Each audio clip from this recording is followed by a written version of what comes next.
څوک مونځ نه کوي په دې سره هغه کافر کیږي. په دې باندې صحابه کرامو اجماع وه. لکه امام ترمذي رحمه الله روایت راوړی دی د عبدالله بن شقیق العقیلي نه. څه وی كان أصحاب محمد صلى الله عليه وسلم لا يرون شيئا من الأعمال تركه كفر غير الصلاة. صحابه کرامو با د یو عمل پرېښودو ته هم کفر نه وي سوای د منځه نه چې چا به مونځ پرېښودو دې ته به کفر وي. مطلب دا شو چې د صحابه کرامو په دې خبر باندې څه ده؟ اجماع ده چې مونځ پرېښوده څه دی؟ کفر دی. واضح حدیث دی، مشهور حدیث دی د جابر رضی الله عنه په صحیح مسلم کې دا حدیث دی: بین الرجل وبین الشرك والكفر ترک الصلاة. د یو سړي او د کفر په منځ کې څه شی دی؟ مونځ پرېښوده. چې مونځ یې پرېښو کافر شو. د یو سړي او د شرک په منځ کې، د یو سړي او د کفر په منځ کې مونځ پرېښودی، چې دا مونځ یې پرېښودی کافر شو. او حدیث د بریده رضی الله عنه امام احمد، امام ترمذي، امام نسائی، امام ابن ماجه ټولو راوړی: العهد الذي بيننا وبينهم الصلاة فمن تركها فقد كفر. زمونږه او د کافرانو په منځ کې چې کوم عهد دی، کوم فرق دی، کوم دیوال دی، هغه څه شی دی؟ هغه مونځ دی. وایي چا چې مونځ پرېښودو دا سړی څه شو؟ کافر شو. چا چې مونځ پرېښودو دی کافر شو.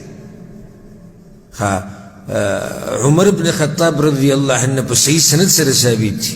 امام مالک دا روایت راوړی، کله چې هغه د سحر په منځ کې ابو لؤلؤه مجوسي په چړو باندې وو او بیا بېهوشه شو، کور ته یې ویوړو. نو هوش کې چې کله راغی دی وی: لا حظ فی الاسلام لمن ترک الصلاة. چا چې مونځ پرېښودو نو د ده په اسلام کې څه برخه نشته، برخه یې نشي چا مونځ پرېښودو. دا خو پرېږده چې سړی ټول مونځونه پرېږدي نه کوي. دا ډېره خطرناکه خبره ده. ګورئ، ما دا خبره ورسوي هغه بې لمانځو ته او هغه کسانو ته چې د لمانځه اهتمام نه کوي. پیغمبر صلی الله علیه وسلم په صحیح بخاري کې دا روایت دی: من ترک صلاة العصر فقد حبط عمله.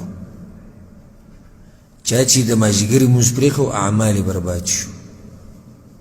کوم مونځ؟ چا چې ډېر مونځونه پرېښودو، چا چې مازدیګر مونځ پرېښودو.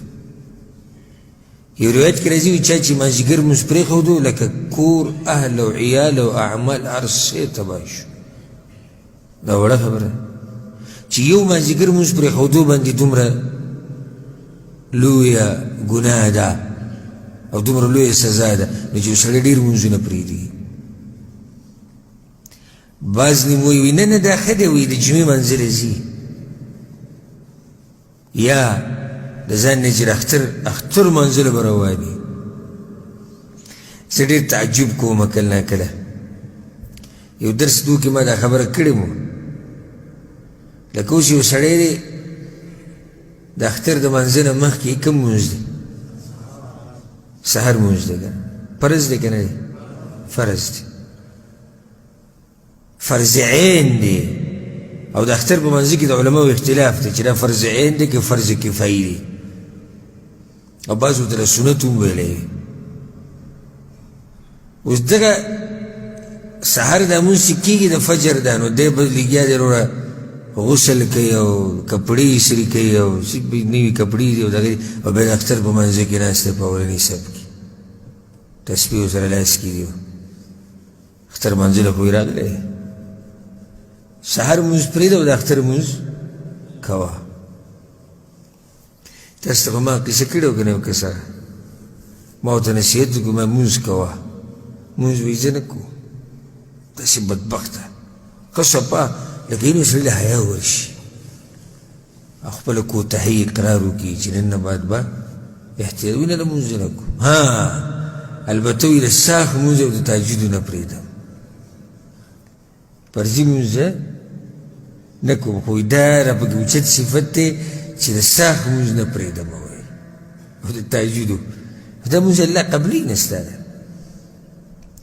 خبره مې دې پورې کولی چې خبره خطرناکه ده معمولي ده که ګټه ده غټه ده د مانځه مسله څه ده ډېره غټه ده ها نو په دې څلورو ارکانو کې د دې شهادت نه علاوه په کوم رکن پرېښودو سره سړی کافر کېږي مونځ دا راجح قول شو او انکار چې د هر یو نه وکړو کافر کېږي انکار چې د هر یو نه وکړو په هغې سره خو کافر کېږي والعیاذ بالله ښه نو اولنی رکن یې څه ذکر کړی دی شهادت الله اله الا الله چې نشته حقدار د بندګۍ مگر یو الله او پیغمبر صلی الله علیه وسلم د الله بنده او رسول دی د دې وضاحت ما کړی د دې وضاحت ما په حدیث د جبریل علیه السلام کې ما ښه تفصیلي کړی و بیا د هغې نه بعد و اقام الصلاه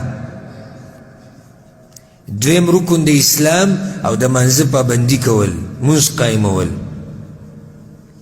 او مونځ قایمول څه ته وایي په دې کې دنه درې خبرې رالي درې خبرې یو دا مونځ په خپل وخت کې کول الله چې له کوم وخت مقرر کړی په هغه وخت کې کول ستا مرضي نه ده ګورې چې هر ټیم ستا زړه وشو مونځ کوه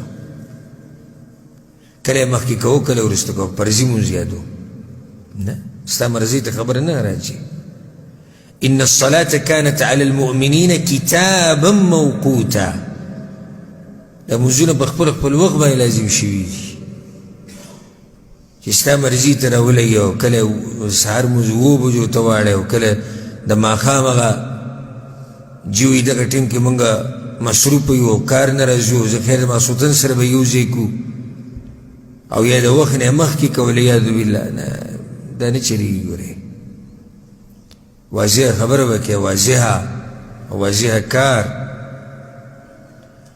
نه نو څه ووایو ټیکهدار ته څومره ښکلی سوال دی څه ووایو چا ته زه درته جواب کوم څه ووایو الله ته الله ته څه ووایو که په دې د الله پرېږدي چې ټیکهدار نه یې پرېښودی بیا صحیح ده که په دې د الله د قیامت په ورځ پرېږدي چې ټیکهدار مانځه ته نه یې پرېښودی بیا صحیح ده خو پرېږدم دي په دې باندې نه ابوالعز ما تاسو ته دغه پرېکندي هغه قصه بیان کړې یاد درته که چې هغه وایي زه کار کې د مانځه نه منع کړم ما یې ته ورته څه وایي ما ورته وایي دا زما رسول مال دی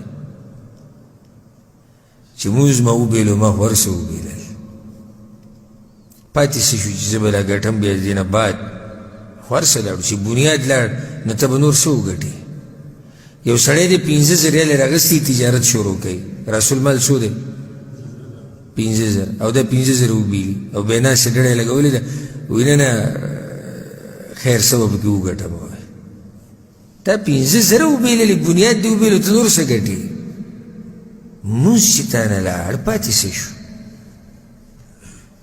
تاسو د حدیثونه وانه اورېدو چې چا مونځ پرېښو څه شو کافر شو په اسلام کې برخه پاتې نه شوه یعنې خبره د دې نه ده چې ګزاره پکې وکړو یا وړه خبره ده یا خیر دی پکې نه چلېږي که پکې چلېده خو صحیح ده خو نه چلېږي پکې خیر دی